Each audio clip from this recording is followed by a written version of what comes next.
First of all, we set out tax changes that we want to make. For example, reversing David Cameron's millionaires tax cut. Right? We've been very clear about that. We've set out our plans on tax avoidance. Secondly, I talked about Tony Blair earlier on. Look, I'm going into an election doing what I think no other Labour leader has done, which is saying outside protected areas, the NHS, education, international development, spending is going to fall until the books are balanced. And I'm being very, very clear about that, James, as well as setting out some of the detail of the changes we want to make. So, look, and just on the point about the deficit, look, I couldn't be clearer, and I've, tied us very, very clearly to that in the document that we published today, that we're going to cut the deficit every year, that we're going to have a surplus on the current budget as soon as possible in the next Parliament, and that we're going to have the national debt falling. So I think if you look at the totality of what we're saying, it is more comprehensive, more clear, and if you like, more binding than what any other opposition party has set out. Do come back if you want to. Are you not beginning this argument 5 years too late? Well, that's different from the question you just asked. I mean, look, over the... That's why it was a follow-up question. That's what they call a second question. Look, let me say this clearly. When I set out on this journey nearly 5 years ago, I said that what we needed to do was to solve the problems we faced in a different way. Because I knew that it wasn't going to be open to the next Labour government to have lots of money to spend. And, some people have asked over the course of these last few years about some of what I've said about the way we reform the economy. And it has all been towards one purpose and one purpose alone, which is to show how change can come even in an era of scarcity. And we haven't just said that over the last 4 years or so, we've carried that through into our manifesto today. I'm going to take Carl Dinnan from ITN, one of the people on our bus. Thank you. You've put your budget responsibility at the front of this, but you still haven't said when you will balance the current budget. And until you've done that, people will be entitled to think that this is just like the Rovers' return outside, just a front. When will you balance the current budget? Well, here's the thing, and I said this in the original speech I gave when I unveiled our first pledge on the deficit, Carl, in December. I said that what we learnt from this government is setting an arbitrary timetable wasn't the answer. And I'll tell you why. Because there's nothing that undermines credibility more than setting an arbitrary date without an idea of meeting it and then failing to meet the date. Now, George Osborne has done that many, many times during the course of this Parliament, because, of course, he was saying he was going to get rid of the deficit, and he's failed to do so. But we are giving a very, very clear pledge that it will happen within the next Parliament and as soon as possible within the next Parliament. And let me just come back, but let me just answer it. I think that is the right and the responsibility and the responsible thing to do, because the way you gain fiscal credibility is by setting out promises that you can meet, and we're laying out those promises today.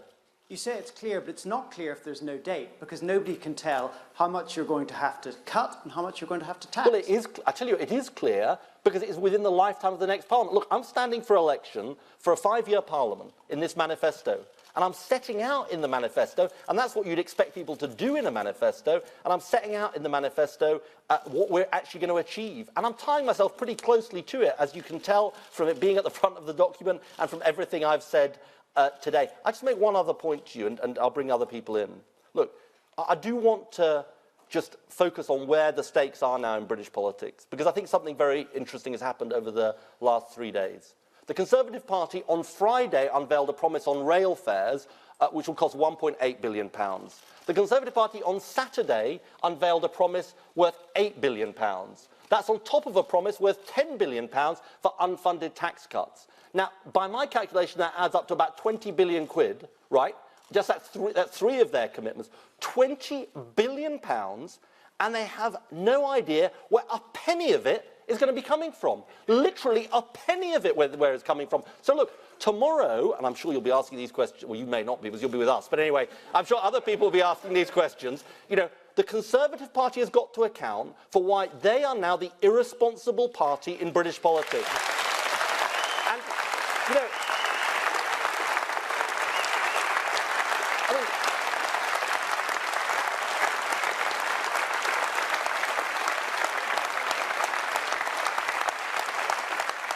I mean, with no offence to the Green Party, they're making the Green Party look fiscally credible in the approach that they're taking. Right, OK. Now, I think I've got Faisal Islam from Sky News. Yeah. Yes. By putting fiscal credibility on the front page unconventionally of your manifesto, are you not conceding that the Labour Party has a problem with fiscal credibility and a problem that is, of course, what you'd expect after having left the largest peacetime deficit in history? No, come on. Now, remember what I said. Seriously, you know, that is Faisal's job to ask these questions. Let me answer him. Let me answer you directly, Faisal. Look, absolutely, there's a challenge for us. Absolutely, there's a challenge for us to show that we're going to be fiscally credible and get the deficit down. I'm being quite open about that. I'm being quite open about that, and I'll tell you why. Because I think there are lots of people at home who are thinking to themselves, I like Labour values. I like what Labour is putting forward in this election. I want to know it adds up. And today, the manifesto today is proof of that. It's proof that it does add up, that every penny, all the commitments we make are paid for and costed. I think that's what the British people want. And there's a wider issue which goes beyond our party. And I just want to say something about it, because it's about promises. Look, one of the things that I've been very conscious of ever since I became leader is we are in a political world where there is more cynicism and scepticism than ever before. Now, I don't blame the voters for that, I blame the politicians for that. And I've always said we've got to under-promise and over-deliver, not over-promise and under-deliver. Now, one of the issues about credibility and promises is where is the money coming from in a time of scarcity? And that's why it's so important what we've done in our manifesto. Just one follow-up. Does this not, though, mean cuts for Scotland, where you're facing a different battle from the rest of the election? Well, Ed Bull set this out very well on the radio this morning. Because, look, what's happening in relation to Scotland is we are raising extra resources, across the United Kingdom indeed, for the tax changes that we make. That's the equivalent of around £800 million. Now, what happens to the Scottish budget overall depends on other decisions that we make and what happens in these unprotected areas. But I just want to draw the contrast here. The contrast is this. You've got a Labour Party that says the deficit does need to fall. We're not going to pretend there won't be difficult decisions. On the other hand, you've got two other choices. You've got an extreme plan from the Conservatives. They want to double the cuts next year and have bigger cuts in the next 3 years than in the last 5.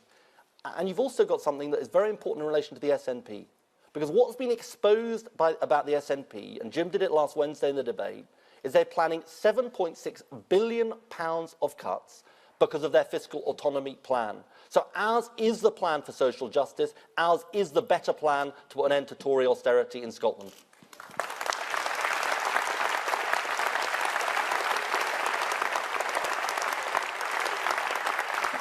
I'm going to take Andy Bell. I'm going to take Andy Bell from Channel 5. Thank you very much. Andy Bell, 5 News, if you really want to be the party of economic credibility, is it now time for you to admit that the last time Labour was in power, you borrowed and spent too much? Are you ready to say that now? I'm going to say consistently what I've always said, which is that we didn't regulate the banks properly, and that led to the financial crisis. And look, I just really want to say this to you. If you look at the position that we were in before the financial crisis, that the debt was lower than the debt we inherited, for example. Now, here's the thing. The financial crisis then happened. I wish the financial crisis hadn't happened. But the question for the future is who has learnt the lessons of the financial crisis? Who has learnt the lessons in relation to the banks? And then the question for us is, in these changed circumstances, are you going to make decisions which show that you're going to get the deficit down? And the answer is yes. The Labour didn't spend too much. I've always said that if you're talking about our investments in health and education and all the other things, absolutely we were right to invest in those things. And our point...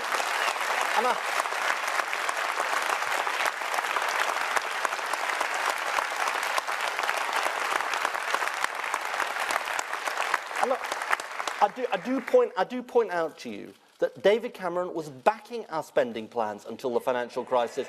And so all this, you know, so look, the lesson of the financial crisis, they want to say that somehow it was spending that caused the financial crisis. The opposite is true. It was the financial crisis that caused the deficit to go as high as it did, and we've got to get it down. Right. Okay. Gary. Thank you very much indeed, Gary Gibbon, Channel 4 News. You're making a lot today, obviously, about the lock, the budget responsibility lock, page 1. A lot of people would see it as a Houdini-style lock, one you already know how to unpick. The IFS is saying your rules are deliberately vague and they don't allow us to know whether you're going to make £18 billion worth of cuts or zero. Which is it? Well, let me answer the second point first, and then I'll come to the Houdini question. On the second point, again, Ed set this out this morning. We are going to have cuts in unprotected areas. We've been clear about that, right? Now, here's the point, and this is what we've got to learn about what's happened over the last 5 years. Why is it that the government has made the cuts, but they haven't cut the deficit as they promised? How do you understand what has actually happened? Well, it's because there are 3 elements to deficit reduction. There's tax, and we've set out the tax changes we're going to make. There's spending, and I've explained to you our approach on spending, but then there's what's happening to the economy and living standards. And look, this is the key part of this argument, which is failing to build an economy that properly works for working people is not just bad for working people, it's bad for balancing the books. It's because the revenues haven't come in, and that's why they haven't balanced the books. And so the answer, Gary, to the question that you ask is, look, our job will be to do as well as we can in relation to living standards and the economy, because then that minimises the reductions you've got to make in spending. But I'm clear there will be reductions, and we've set that out very clearly until the books are balanced. You don't deny you're giving yourself wriggle room here, about £18 billion worth of wriggle room. I don't recognise the way you describe it, and I'll tell you why. Because what people want from us is clear commitments to cut the deficit every year, to not make unfunded commitments, and there's a contrast, as I say, between us and the Tories, who are making these £20 billion of unfunded commitments, and have clear fiscal rules that we're going to keep to. And I do go back to this point. Setting fiscal rules, it is a task where you've got to make sure that those fiscal rules are both credible and can be met. Because there's nothing worse for credibility than rules that can't be met. Now, who else? What a selection. I'm going to take Michael. Yeah. Hello, Michael Settle from there. There's a poll out today showing the S&P are now at 52%. What can you possibly do to stop this S&P surge? Because what you've been doing thus far clearly hasn't worked. Well, let's see what happens in the next 4 weeks or so, 3.5 weeks, Michael. But there's 3 things I think that are important about your question. The first is the general election choice. But the general election choice is a Labour government or a Conservative government.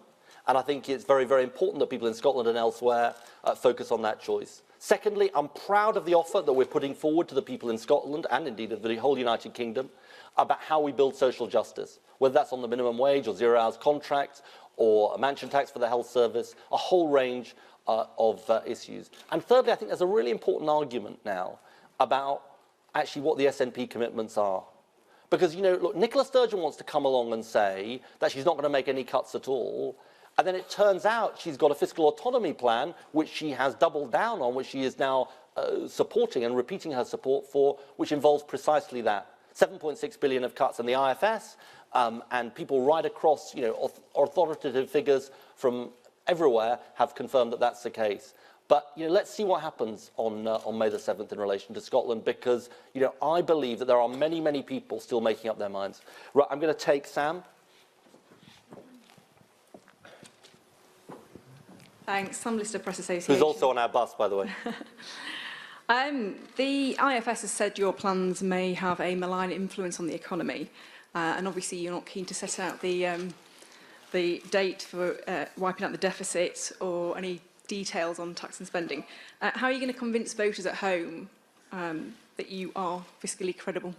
I'm sure you're being a trifle unfair to the IFS, but they wouldn't have said something about like that. People have to make their judgment. Let me characterise it this way. Look, there are some parties in this election who are coming along and who are saying, we don't need to make any difficult decisions. There need to be no reductions in spending at all. It's all going to be easy, right? That's not the route we're taking. There are other parties in this election, notably the Conservative Party, and I think UKIP as well, who seem to be supporting them, who are saying, we've got to go even further than we've gone in this Parliament. doubling the cuts next year and all of that. Now, in the Conservative Party's case, I'm not so sure about UKIP, but in the Conservative Party's case, they are not only saying they're going to make these extreme cuts,